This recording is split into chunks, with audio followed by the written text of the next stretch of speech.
guys, today we are gonna be cooking our Ewedu, that is the Nigerian jute leaf. In Cameroon this is known as kreng kreng or keneng keneng. So Nigerian jute leaves. Anyway, these are from my garden. If you want to know how to grow Ewedu, check out a video I'm gonna link down below to see how you can grow the Ewedu. This is a gardening channel with the gardening, harvesting, processing, cooking, health benefits, and all of that good stuff. So my first harvest of Ewedu is here and we're gonna cook it. First step is to pick the leaves from the stem. We're gonna pick the leaves, and when you pick the Ewedu leaves, you want just the leaves. You're not gonna need any of this, just the leaves, okay? So I'm gonna be doing that now. So this is how you pick the Ewedu leaves. You don't need the stem, just the leaves. Apparently the stems are tough and they will not blend well, because the next step will be to wash and blend this, which I will show you.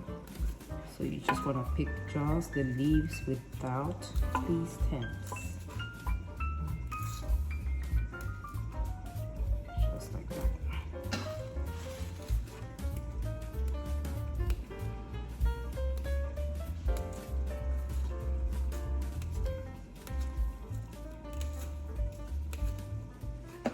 Alright guys, so these are the leaves of the Ewedu.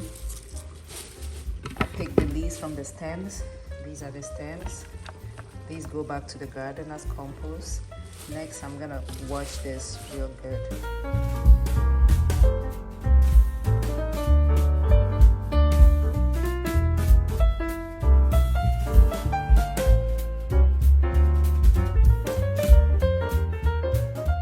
So guys, these are the ingredients that we're gonna need to cook the Ewedu. Not many ingredients, as you can see.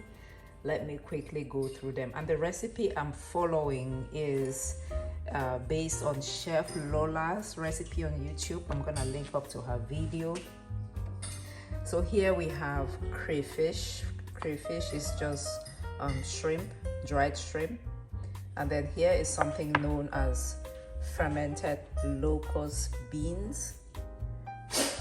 This is how the container of it looks like. I'm gonna link up to where you can buy the Iru or fermented locust bean online. Okay, we need 2 tablespoons, about 2 tablespoons of the crayfish, salt to taste, and then we need some water, 3 to 4 cups. And then you're gonna need a blender because we're gonna blend our Ewedu leaves and the crayfish and the locust bean in the blender now.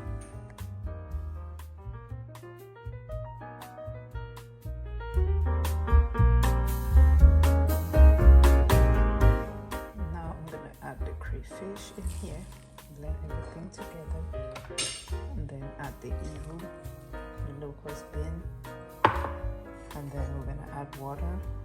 I'll add 2 cups to begin with, and then as I need more, I will add. It's easier to add than to remove if you make it too thin.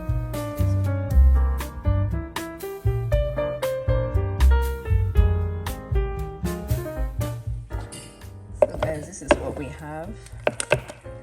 Okay, I'm gonna now transfer this into a pot and then cook it on medium high for about 8 minutes. We'll go ahead and add some salt to taste. In her recipe she adds Maggi cubes, but I'm not gonna add it to mine. We'll just do salt. Mix that salt in. See that velvety? Let's not say it is slimy, let's call it velvety. See, no oil, so it makes it very healthy. And if you are trying to lose weight, this would be a good idea because not much calories in here. It's been cooking for about 5 minutes now. Look at that intense green color. I'll cook it for another 3 minutes, so that should be enough. And this is our end result, guys. Our Ewedu soup is ready. This one is not as slimy, which I don't mind. It's just velvety, very rich. Okay, so we're gonna, usually it's eaten with something known as amala, which is a type of fufu. Can also be eaten with gari, but I'm just gonna drink the soup like that. Consider it a detox soup.